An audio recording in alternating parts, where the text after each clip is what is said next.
للہ رب العالمین والصلاة والسلام علی اشرف الانبیاء والمرسلین وعلی اہل بیتہ الطیبین الطاہرین المعصومین وَإِذْ أَخَذْنَا مِيثَاقَ بَنِي إِسْرَائِيلَ لَا تَعْبُدُوا إِلَّا اللَّهَ وَبِالْوَالِدَيْنِ إِحْسَانًا۔ سورہ بقرہ کی آیت 83 ہے۔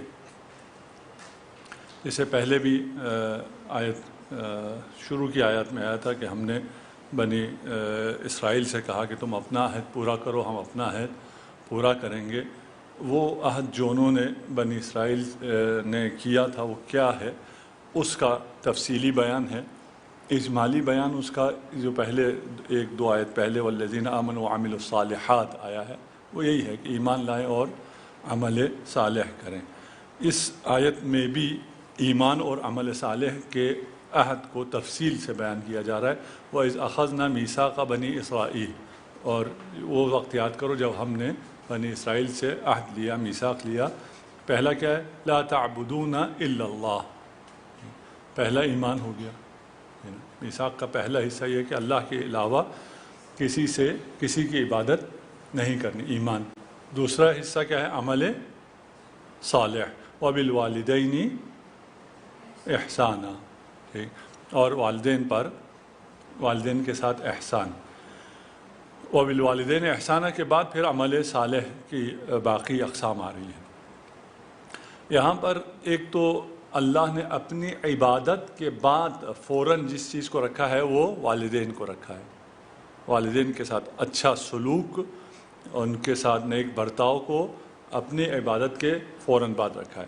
اس کے بعد وذی القربى والیتامى والمساکین وقولوا للناس حسنا۔ والدین سے عمل صالح میں سب سے اوپر کیا ہے؟ والدین کے ساتھ احسان ہے۔ اس کے بعد ذی القربہ، اپنے رشتہ داروں سے، رشتہ داروں کے بعد یتیم کے بعد فقراء، مساکین، غریب لوگ جو ہیں۔ یہ ایک اچھائی اور اچھا سلوک اور عمل صالح کو کہاں سے شروع کرنا ہے؟ اپنے گھر سے شروع کرنا ہے۔ سب سے پہلے والدین ہیں، اس کے بعد آپ کے رشتہ دار ہیں۔ رشتہ دار اور گھر سے جب باہر نکلیں تو پھر یتیم ہیں، یتیم کے بعد پھر آپ مزید فقراء کو تلاش کریں۔ اچھا، یہاں پر یہ بات بھی واضح ہونا ضروری ہے کہ جب ہم کہتے ہیں کہ والدین کے ساتھ احسان کرو، پھر اپنے رشتہ داروں کے ساتھ، پھر یتیموں کے ساتھ، تو ہمیں لگتا ہے کہ پھر والدین بھی غریب ہونے چاہیے۔ والدین غریب ذہن میں نہ آئے تو کم از کم رشتہ داروں کا یہ ذہن میں آتا ہے کہ غریب رشتہ داروں کو پہلے دیکھا جائے۔ اس میں غربت ضروری نہیں ہے۔ آپ کا رشتہ دار آپ سے امیر ہو، اس کو بھی افطار پہ بلائیں۔ افطار کھلانا چاہیے، اور افطار کے دسترخوان پہ غریبوں کو ہونا چاہیے، یہ ایک الگ وہ ہے، حکم ہے۔ اور اگر کبھی موقع ملا تو جو امیر المومنین کا خط ہے اپنے والی کو انہوں نے لکھا ہے، اور جو ڈانٹ پلائی ہے صرف اس وجہ سے کہ ایسے دسترخوان پر جا کے بیٹھا ہے جس میں کوئی غریب نہیں تھا، کہ تم ایسے دسترخوان پہ کیسے چلے گئے جس میں پوری ایلیٹ کلاس، صرف متمول، صرف کھاتے پیتے لوگ جدھر ہیں، ادھر تم جا کے کیسے بیٹھ گئے؟ اور پھر اپنی سیرت بتاتے ہیں کہ اگر میں تمہارا امیر ہوں اور تم مجھے اپنا امیر مانتے ہو تو تمہارا برتاؤ ایسا نہیں ہونا چاہیے۔ ہم ابھی دوسری طرف سے آ رہے تھے کہ صرف غریبوں کو نہیں کھلانا پلانا، امیروں کو بھی کھلائیں، وہ آپ کے والدین ہوں، وہ آپ کے رشتہ دار ہوں، وہ یتیم ہیں۔ مساکین سے پھر غریب ہونا ضروری ہے، غریب کی باری یہاں آئی ہے۔